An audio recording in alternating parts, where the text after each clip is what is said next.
آج ہم آپ کو سعودی عرب کے شہر جدہ کا ایک عبرتناک واقعہ سنانے جا رہے ہیں۔ ایک شخص کے انتقال کے بعد اس کے پورے جسم سے چیٹیاں چپک گئیں۔ آخر اس نے ایسا کون سا گناہ کیا تھا کہ جس کی اسے اتنی عبرتناک سزا ملی؟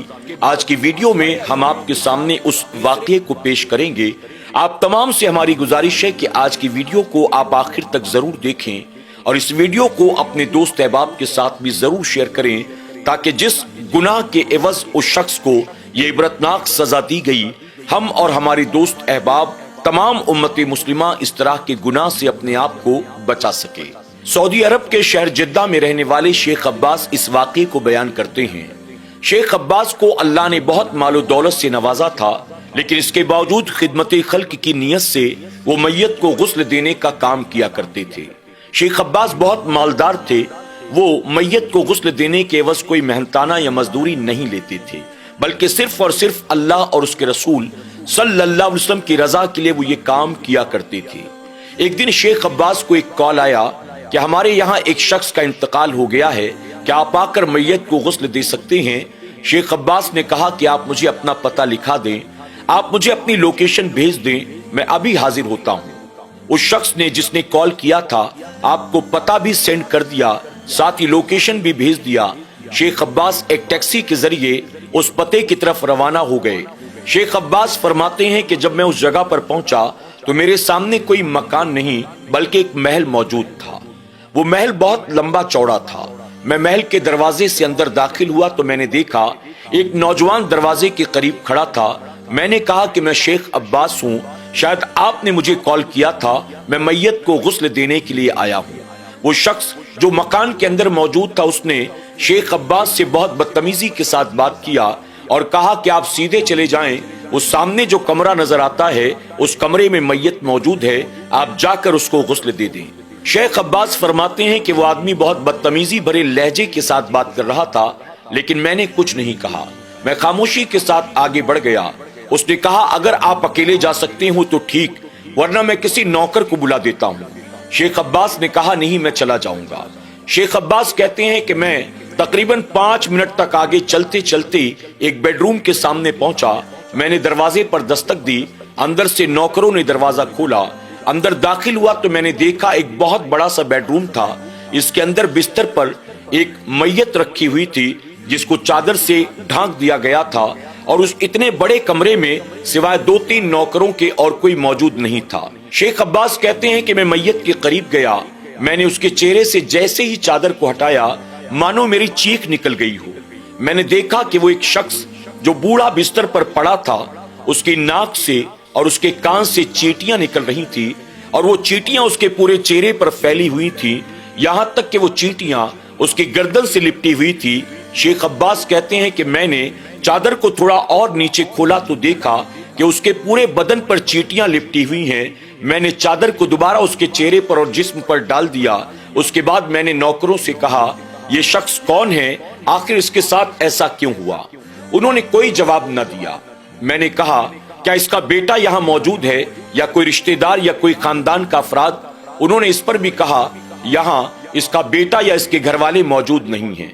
شیخ عباس کہتے ہیں کہ میں میت کو غسل دینے کے لیے وہاں تک پہنچ تو گیا تھا، لیکن اس میت کو غسل کیسے دوں میری سمجھ میں نہیں آ رہا تھا۔ میں نے اپنے ایک ساتھی کو کال کیا، وہ بھی میت کو غسل دینے کا کام کرتا تھا۔ میں نے اس سے کہا کہ تم میری مدد کے لیے یہاں آ جاؤ، اس میت کو اکیلے غسل دینا یہ میرے بس کی بات نہیں ہے۔ آپ کے ساتھی نے جواب دیا میں اس وقت ایک دوسری میت کو غسل دینے کے لیے جا رہا ہوں، اس لیے میں نہیں آ سکوں گا۔ شیخ عباس پریشان تھے کہ میں اس میت سے چینٹی کو کیسے دور کروں، آخر اسے غسل دوں تو کیسے دوں۔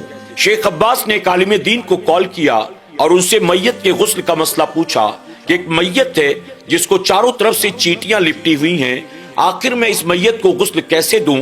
تو عالم دین نے جواب دیا آپ مجھ سے میت کے غسل کے تعلق سے کوئی بھی مسئلہ پوچھ سکتے ہیں، آپ کسی طرح کی بھی میت کے غسل کا مسئلہ مجھ سے پوچھ سکتے ہیں، لیکن وہ جنازہ جس سے چیٹیاں لپٹی ہوئی ہوں آخر اسے غسل کیسے دینا ہے یہ نہ میں نے کبھی پڑھا نہ میں نے پہلے کبھی سنا، اس لیے میں تمہاری مدد نہیں کر سکتا۔ شیخ عباس فرماتے ہیں کہ اب میں پریشان تھا، کروں تو کیا کروں؟ آخر کار میرے ذہن میں خیال آیا میں نے बाथरूम में जो बाथ टब मौजूद था उसको पूरी तरह से पानी से भर दिया। उसके बाद नौकरों की मदद से मैंने चादर के साथ उस मैयत को उठाया, ले जाकर टब के अंदर डाल दिया। जब टब के अंदर डाला तो चींटियां ऊपर तैरने लगी। हमने मिलकर वहां से चींटियों को निकाला, फेंका। उसके बाद मैयत को बाहर निकालकर हमने लिटा दिया। दोबारा टब को पानी से भरा, फिर मैयत को दोबारा उसके अंदर डाला, फिर चींटियों से वो टब भर गया। हमने 3-4 मरतबा इस तरह से टब को साफ किया, पानी से भरा, मैयत को उसमें लिटाया। जब चींटियां तैरने लगती तो हम उन्हें निकाल कर फेंकते, पानी को साफ करते, दोबारा टब में पानी भरते। 3-4 मरतबा इस तरह करने के बाद शेख अब्बास कहते हैं हमने मैयत को ले जाकर बिस्तर पर लिटाया, उसके बाद उसके बदन पर खुशबू को मला, उसके बाद उसको कफन पहनाया। यानी मैयत को मैंने पूरी तरह से गुस्ल देकर कफन पहना दिया और फिर इजाजत लेकर वापस पलटा। जब मैं चला तो दरवाजे के करीब वही नौजवान खड़ा था। मैंने उससे कहा मैंने मैयत को गुस्ल दे दिया है, अब मैं इजाजत चाहता हूँ। उसने कहा आप सामने ड्राइवर के कमरे में चले जाएं, वहां पर खाना तैयार है, आप खाना खा लें। शेख अब्बास कहते हैं मैंने उससे मना किया। उसने बदतमीजी वाले लहजे में कहा आप पैसा भी नहीं लेते, कम से कम खाना तो खा लीजिए। तो शेख अब्बास ने उस शख्स से कहा मैं ये काम सिर्फ अल्लाह की रजा के लिए करता हूँ, न खाने पीने के लिए करता हूँ, न माल दौलत के लिए करता हूँ। ये कहकर शेख अब्बास फरमाते हैं इजाजत लेकर मैं कमरे से बाहर निकला। मैं जब बाहर आया मैं टैक्सी का इंतजार कर रहा था। धूप बहुत ज्यादा थी लेकिन कोई टैक्सी नजर नहीं आ रही थी। आखिरकार वही नौजवान जिसने मेरे साथ बदतमीजी वाला सलूक किया था वो बाहर आता है और कहता है कि आप थोड़ी देर इंतजार करें, आप टैक्सी ना लें, मैं अपनी कार लेकर आता हूं, मैं आपको छोड़ दूंगा। शेख अब्बास कहते हैं कि मैंने उसे मना किया लेकिन इसके बावजूद वो नहीं माना।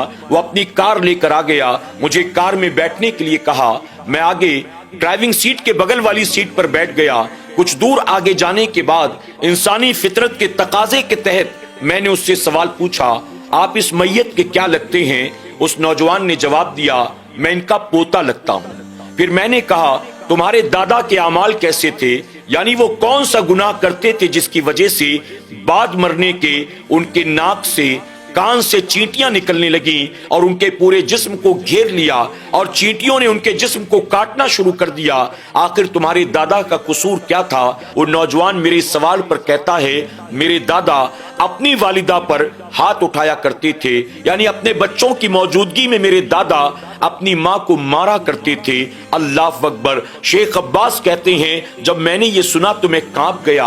हम सऊदी अरब की सरजमीन पर रहने वाले लोग हैं, हम उस जमीन के रहने वाले हैं जहां अल्लाह के प्यारे महबूब सल्लल्लाहु अलैहि वसल्लम जलवा अफरोज हुए, जहां अल्लाह के प्यारे महबूब सल्लल्लाहु अलैहि वसल्लम ने अपनी पूरी जिंदगी गुजारी, जहां अल्लाह के प्यारे महबूब सल्लल्लाहु अलैहि वसल्लम आराम फरमा है, जहां से पूरी दुनिया में इस्लाम का पैगाम पहुंचा है। हम उस जमीन पर रहते हैं लेकिन अपनी माँ का एहतराम नहीं करते, जबकि हमारे प्यारे आका सल्लल्लाहु अलैहि वसल्लम ने हमें 1450 साल पहले फरमाया औलाद की जन्नत माँ के कदमों के नीचे हुआ करती है। आखिर सऊदी अरब में रहने वाला कोई बेटा अपनी माँ पर हाथ उठाता हो, मैंने कभी सोचा भी नहीं था। शेख अब्बास अभी ये सोच रहे थे कि नौजवान कहता है एक मर्तबा मेरे दादा ने अपनी वालिदा को इतना मारा कि उनका सारा चेहरा लहूलुहान हो गया। जब मेरे वालिद ने देखा तो उन्हें गुस्सा आ गया। मेरे वालिद अपनी दादी को यानी मेरे दादा की वालिदा को साथ लेकर पुलिस स्टेशन जाते हैं ताकि दादा के खिलाफ कोई कार्रवाई की जा सके। लेकिन पुलिस स्टेशन पहुंचने के बाद उनकी वालिदा ने यानी मेरे वालिद की दादी ने पुलिस स्टेशन में ये बताया कि मैं सीढ़ियों से गिर गई थी जिसकी वजह से मेरा चेहरा लहूलुहान हो गया। अल्लाह अकबर। नाज़रीन इकराम, आप जरा देखें, एक शख्स जो अपनी माँ पर बात बात पर हाथ उठाता है, इतना मारता है कि माँ का चेहरा लहूलुहान कर देता है, इसके बावजूद वो माँ अपनी औलाद के खिलाफ कोई शिकायत नहीं करती, सब्र करती है और बहाना करती है कि मुझे किसी ने मारा नहीं बल्कि मैं सीढ़ियों से गिर गई थी। आप जरा सोचें कि जिस माँ ने सब्र का मुजाहरा किया, अल्लाह ताला ने उसकी औलाद को कैसी सजा दी। अभी उसके मरने के बाद उसके जिस्म को चारों तरफ से चींटियां नोच रही थी। जब उसे कब्र में दफन किया जाएगा तो उसका अंजाम क्या होगा? जब उसे कयामत के दिन उठाया जाएगा तो उसका अंजाम क्या होगा? ऐसे इबरतनाक वाकयात से हमें और आपको सबक हासिल करना चाहिए। अगर माँ बाप बाहयात हैं, अल्लाह का शुक्र अदा करें, अपने माँ बाप की खिदमत करें, अपने माँ बाप को राजी करने की कोशिश करें, अपने माँ बाप को कभी उफ तक न कहें, अपने माँ बाप का कभी मजाक न उड़ाएं, अपने माँ बाप को कभी हिकारत की नजर से न देखें, और अगर माँ बाप दुनिया से रुखसत हो चुके हैं तो अपने माँ बाप के लिए सदक़े जारिया बने,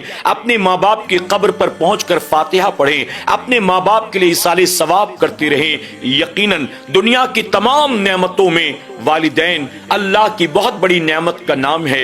अल्लाह हमें अपने वालिदैन से मोहब्बत करने, उनका एहतराम करने, उनकी खिदमत करके अपनी दुनिया और आखिरत को संवारने की तौफीक अता फरमाए। आमीन या रब्बल आलमीन।